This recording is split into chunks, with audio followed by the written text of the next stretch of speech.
चला तर मैत्रिणींनो, सुंदर अंगण या चॅनलमध्ये तुमचं सर्वांचं स्वागत आहे। अशा प्रकारचा साचा तुम्हाला नक्की मार्केटमध्ये अवेलेबल होईल। तर अशा प्रकारचा साचा तुम्ही घेऊन या आणि ही रांगोळी नक्कीच देवघरात काढा। तर अशा पद्धतीने हा ठेवून उजव्या साईडला ही जी रेष आहे ही आली पाहिजे, हे लक्षात ठेवायचं असतं। तर अशा प्रकारे रांगोळी टाकून तुम्ही हे आखून घ्यायचं। त्याच्यानंतर याच्यामध्ये तुम्हाला कलर टाकायचे आहेत। तर जे कलर आहेत ते तुम्ही तुमच्या म्हटल्याप्रमाणे टाकू शकता। तर मी याच्यामध्ये लाल आणि पिवळा रंग टाकणार आहे। लाल आणि पिवळा रंग याच्यासाठी निवडला की तो हळदी कुंकाचा कलर सुद्धा आहे आणि तो शुभ सुद्धा आहे।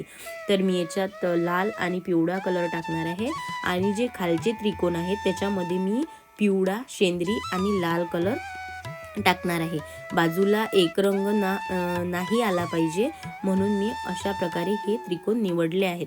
तर तुम्हाला आवडेल असा म्हणजेच हिरवा, शेंद्री आणि अजून शुभ कलर आहेत, म्हणजे सगळेच शुभच कलर आहेत, पण हे 3 अगदी शुभ आहेत म्हणून मग मी हे निवडले आहेत आणि हे टाकत आहे याच्यामध्ये। तर तुम्हाला वाटेल तसे कलर याच्यामध्ये टाकू शकता।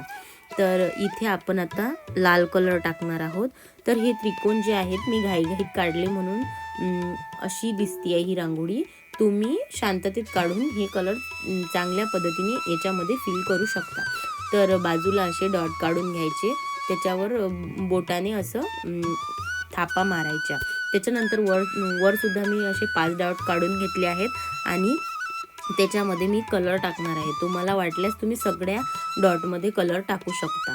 मी वरच्या 5 डॉटमध्येच कलर टाकणार आहे आणि बाजूला थोडंसं असं गोल अशी रेषा पाडून गोल काढून घेणार आहे आणि मोराचा आकार काढणार आहे आणि त्याच्यामध्ये सुद्धा 2 टिपके देणार आहे। तर इकडून सुद्धा काढून घेऊयात आपण।